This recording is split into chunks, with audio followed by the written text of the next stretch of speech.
New AstraZeneca vaccine results just in. An epic traffic jam at sea could affect your next package delivery. And the road to the Tokyo Olympics begins amid questions about why they're doing these games at all. Thursday Need to Know, let's go.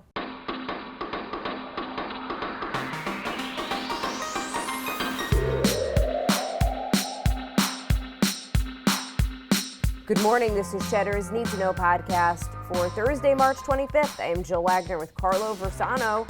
Hey, Carlo, good morning. Good morning, Jill. It's going to be a gorgeous day in the Northeast today. Get out there, go outside. I think I'm going to have my lunch outside today. Also, there's a tornado threat in the Southeast, so just be aware of that. Looks like we could get some pretty severe weather down there in the Georgia, Mississippi, Alabama area. But yeah, it's going to be nice up here. For a guy who is just never liked to put weather in the podcast, I feel like you're coming around to weather reporting. Not really care about reporting, weather. But I get what you're doing. I care about weather when it affects me. That's the weather that matters, right? Okay, let's start with some news here. AstraZeneca releasing updated results from its vaccine trials, showing the shot to be slightly less effective at preventing symptomatic cases. We're talking 76% versus the earlier 79%, so still quite effective. And it's actually more effective against the virus in people over 65 than it previously stated. The company maintaining that the vaccine is 100% effective against hospitalization or death. In Europe, EU heads of state are meeting today to try to figure out how to increase vaccine supply on a continent that is falling seriously behind when it comes to vaccinations. German Chancellor Angela Merkel, meanwhile, abruptly reversing plans for that country to be locked down over the Easter weekend. There was growing anger over her approach to the pandemic, which tells you, Carlo, that a lot of people, especially in Europe, really losing their patience at this point about where things stand, even in European countries that are kind of known for their patience. That was my takeaway. It's amazing how the tide has sort of turned between the U.S. and the EU when it comes to the pandemic response. I have a little bone to pick with Big Tony today, Dr. Fauci, the Fauci man. So he said something like a friend of the pod again that doesn't know he's a friend of the pod? Yeah. Oh, Fauci, absolutely. He's like first ballot Hall of Fame friend of the pod that doesn't know he's a friend. And I love Fauci. Look, I respect him. But he said something yesterday that annoyed me. He said, quoting here, when somebody asked him, like, have we turned the corner yet, Doc? He said, quote, we're at the corner. Whether or not we are going to be turning the corner remains to be seen. I don't know. I don't think that's true. Like, we've turned the corner. I mean, haven't we? A quarter of the adult population has been vaccinated. I understand what he's doing. I get this. I know we've talked about it a million times. He doesn't want people to let up on their vigilance. But again, this is like a little hobby horse of mine. But when he makes these statements that's just like, no, it's still terrible, we haven't turned the corner yet, I think that it just does the opposite of what he wants it to do. Well, I think that I think we know.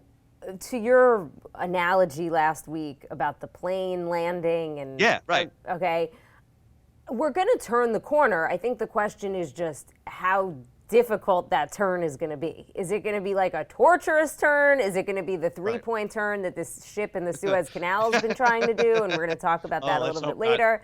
Or is it going to just be like, put your blinker on and turn right? I mean, and right. That's basically, I think that's the thing. 25% of the population is vaccinated. We're doing 2.5 to 3 million shots a day. Things are going in the right direction. It's just how long is it going to take? Maybe I'm just taking issue with like his semantics, but I don't know. Sorry, and by the way, the 76% efficacy for AstraZeneca, so they basically cherry-picked their data to present to the U.S. Over 3 percentage points. 76% is still highly effective. What is this company doing in terms of PR? And I made the point earlier in the week, we know it works. We know it's effective. If you look at what's going on in the UK, where they've rolled this vaccine out to a big part of their population versus the rest of the EU. So we know it is working. The PR around it has just been a disaster. Okay, another scandal rocking our governor here in New York, according to stories in the Albany Times-Union and the Washington Post. In the early days of the pandemic, New York Governor Andrew Cuomo reportedly arranged for his family members to get special access to testing. And think back, because this is when testing was hard to come by. So this includes sending doctors to test those family members and then rushing those tests back to the state lab for immediate processing, even keeping people late to process those tests. Cuomo's brother Chris of CNN was said to be among those given priority to state testing resources last March when he was in the Hamptons. This kills me because I remember so distinctively, like this was happening at the time when we were all putting so much faith in Cuomo, the governor, and Chris Cuomo, the anchor. Like I mean, I don't know about you, but I was watching CNN. Yeah, we were taken in. Yeah, I mean, we were taken in by that whole song and dance. The brothers Cuomo, and also their whole shtick. Oh God, I wish I could go back then and shake You myself. were calling for Cuomo to run for president. I know. You're like, how do we get rid of Biden? How do we get Cuomo on the ticket? Oh my God, can you believe that? That's a great point, Jill. You should not let me forget I'm that. not. I thought about it today, actually. I was like, and I never went that far. That was a bridge too far for me. Oh God. Well, you know, back then we were all. It was another time. Back when before we were all beaten down by everything. We're so bitter now that we're just like, I know. This is what was going on behind the scenes. Yeah. Hey, look, the governor, by the way, his office says that they're not really going to comment on this because they're sort of citing health privacy laws. CNN and Chris Cuomo have both been mum. He probably needs to respond to this. He is a journalist, after all. New York state law prohibits officials from using their positions to obtain, quote, privileges or exemptions for themselves or others, which this, if true, certainly would be. This certainly looks like a cut and dry impeachment article right here for him, forgetting even the sexual assault claims or the nursing home harassment deaths. claims. Sorry. Thank you. The sexual harassment claims, yes. So the New York Times, the daily podcast, they did a great podcast on Andrew Cuomo. It's called The Ruthless Rise and Lonely Decline of Andrew Cuomo. It looks back at his political career, starting with when his father, Mario Cuomo, ran for mayor in 1977 against Ed Koch. And there were these posters that started to make their way up on the street saying, "Vote for Cuomo, not the homo." And Koch always blamed them on Andrew Cuomo. And kind of just playing dirty politics here. And the podcast walks you through Cuomo's career, why he is referred to as ruthless. Carlo, you've pointed this out on this podcast before, that Cuomo has very few friends on either side of the aisle that are coming out to defend him right now.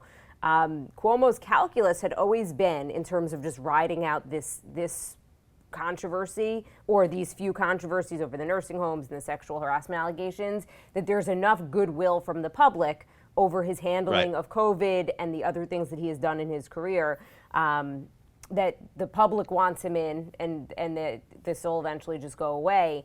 These new allegations, though, I think might complicate that for him. I think you're right. This is one of those visceral stories where people are just like, really? People hate when politicians, use their power to enrich, not even enrich, but just to benefit themselves over the public. That's like the worst thing you can do as an elected official. I mean, even Cuomo, like making such a Governor Cuomo, that is making such a thing about waiting to get the vaccine and wanting equity in the vaccine distribution, which is the right thing, but it's like it's just so hypocritical. Yeah. Okay. In Washington, President Biden has appointed Vice President Harris to lead the administration's efforts to stem the tide of migrants at the southern border. This is her first major policy assignment and will involve her working with countries in Central America to address the root cause of the region's migration problems. Talk about a thankless job. Carlo, I thought as soon as I heard this news, I was like, does Biden hate her? I mean, this does not seem like the job you want. Well, I think I think a lot of presidents do that. They just sort of like hand off. The VP is basically there to like take the work that the president doesn't want to do, I think. And this is a great example of that, because this is a problem for which there is no solution. There at least is not like an obvious, easy solution. There's certainly not an easy one. Yeah. Yeah, exactly. Meanwhile, President Biden, he holds his first solo press conference. That's today, 1:15 p.m. Eastern time. That'll be live on all the networks. He will certainly face questions about immigration. Also, I'll be curious to hear what he says about gun violence, just sort of the state of the pandemic, among other things. So we'll see how sort of his performance, and if any news comes out of that, we'll bring it to you tomorrow. And just to update you on a story we've been following, good news, the first dogs are back at the White House. Administration officials confirming yesterday that both Champ and Major are at home with the first family after Major's biting incident. I saw this funny thing online that was like, the 85% got their way. Because remember the news that came out was like 85% of the staff loves him. Yeah, and it's that. like, what's up with the other 15%? I love that. Oh, that's good. Good. I'm glad they're back. Meanwhile, Virginia has abolished the death penalty, the 23rd state and the first southern state to ban all forms of capital punishment. Governor Ralph Northam signing that bill into law after the Democrat-controlled state legislature passed it last month. Virginia is second only to Texas in how many executions have been carried out since the Supreme Court allowed the death penalty to resume in 1976. If you go back to Jamestown in the 1600s, the Commonwealth is actually far and away number one when it comes to executions. We're just talking about Cuomo. Northam is a fascinating character in American politics. He is running basically this political playbook down there in my former home city of Richmond, where it's because remember he got in all that hot water for the blackface pictures that came up, and he was pretty much like, I ain't going anywhere. And he hasn't, and he's basically kept his head down and is just passing measures that are publicly popular. This being one of them. He's done stuff on decriminalizing marijuana. He's done stuff on gun violence. He's basically running this playbook that, like, if you pass popular measures, people will look over your past misdeeds. And it seems to be working for him. I don't know if that's working for Cuomo, but this is the playbook that Cuomo is trying to execute here. You can see it with marijuana. I mean, Cuomo all of a sudden getting religion on wanting to legalize cannabis. Why do you think that is? Well, one of the things about Northam is that he has support from the black community in Virginia. So that would be the community that would be most up in arms about him wearing blackface many years ago. Mm-hmm. And I guess like that would be the equivalent of Cuomo having support from the female community, right? I mean, in terms of or families of those people who have in nursing homes. So that definitely helped him out. Meanwhile, in Egypt, overseas, the Suez Canal remaining blocked more than 24 hours after a gigantic container ship managed to get itself wedged across the entire width of the canal, causing a maritime traffic jam of epic proportions. Half a dozen tugboats and at least one backhoe trying to refloat the Ever Given, that's the name of the ship, now that it's back to high tide. But the ship has not budged just yet. There are more than 150 other ships that are backed up on either side of the canal, and the jam may start to affect everything from oil and gas prices to basically anything that you see in stores, according to one shipping expert who spoke to NBC. I like this one picture. There's a lot of memes out of this story that I appreciate. There's this picture of this tiny little excavator at the bank of the canal trying to like dig out this massive ship. And it's just like, it's very much like how I just feel like confronting the day, just like this massive immovable object. And you're like, all right, I guess my job is to try and move this thing somehow. But this is a really interesting story. More containers, I learned this yesterday, more containers have fallen off ships in the past 4 months than are usually lost in a year. There's just these huge containers, they're stacked so high on these ships, they're just falling into the ocean. There's food, handbags, Pelotons, MacBooks, just all over. That's where everyone's Peloton is. Yeah, exactly. At the bottom of the ocean. Just at the bottom of the Pacific. 90% of the world's stuff is moved on container ships. We take that industry completely for granted here, unless you really work in it. But that's how you get everything. That's pretty much where everything comes from. And 30% of that traffic goes through the Suez Canal. So if they don't get this thing out of there soon, they're going to have to start to reroute these ships down, under Africa, basically, which is going to add another week or two just to where they're going. Here back in D.C., the CEOs of Facebook, Twitter, Google will be testifying in front of Congress once again today. This time the topic is misinformation and the roles that each platform plays in its spread, the controversial tech liability shield known as Section 230, that's expected to be the centerpiece of the hearing. Lawmakers are in general agreement that 230 needs an overhaul, but they differ on why and how to do it. Dems say it lets internet companies off the hook when dangerous information spreads. Republicans, though, say it acts as cover for blocking conservative viewpoints.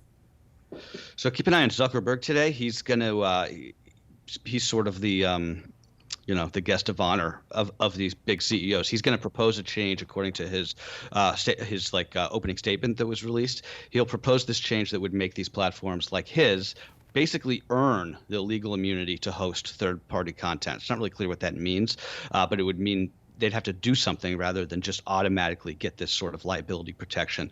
Now, smaller platforms are concerned that would pretty much just shore up Facebook's monopoly power at their expense, which I think is a real concern. So, by the way, this hearing will be streaming live on Cheddar today if you want to watch it. But Jill, I remember, did you say back in the day when we were doing one of these, were you the one who was just like, why do these guys, like, why would you want to be a tech CEO at this point?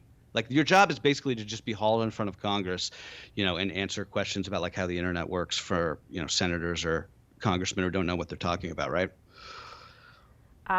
Look, it's such political theater, and in the past we have seen that lawmakers do not understand how the internet works well enough to be asking these tech CEOs any questions. Yeah. Today is going to be political theater. It'll be interesting it's always kind of fun and interesting to watch, but what really matters is what happens next in terms of any type of legislation or shoring up these rules and changing 230. Right. Smaller tech platforms and startups have argued that if 230 gets repealed, basically, then they would be liable for anything that's said on their platform. And they don't have the money or the legal power to fight all of that. And so the argument for and against 230, it's like it's not so cut and dry. Sure. Because you're actually, in hurting the big names, the Facebook and the Google and everyone else, you're hurting the little guys because they're the ones who really couldn't afford to protect themselves from any crazy person who writes something nuts on their platform. So it's really I always complicated. thought that the irony on Section 230 is that Republicans or people on the right are against it without really understanding that, like, if Section 230 didn't exist, people like Donald Trump would have lasted about 15 minutes on Twitter or Facebook, right? The second he said something offensive or potentially libelous, they would have just booted him. So it's actually protected people like him. Okay, the Tokyo Olympics are less than 4 months away, and the delayed games are not off to a good start, to put it mildly. Now, one of the first runners in the torch relay that started today actually dropped out at the last minute because of health reasons. Japan's prime minister didn't even attend, citing scheduling conflicts. Last week, the organizing committee barred international spectators. Before that, its president was forced to resign after saying that women essentially talk too much. Now there are questions about whether to hold the games at all. According to a January poll from the broadcaster NHK, 80% of Japanese people say that they should be postponed or just canceled at this point. I kind of agree. I mean, the only reason they're going forward is money, of course. Tokyo already $3 billion in the hole just from the changes it had to make after delaying the event a full year because of COVID. The total cost of these Olympics now approaching $16 billion. I mean, talk about a sunk cost fallacy, right?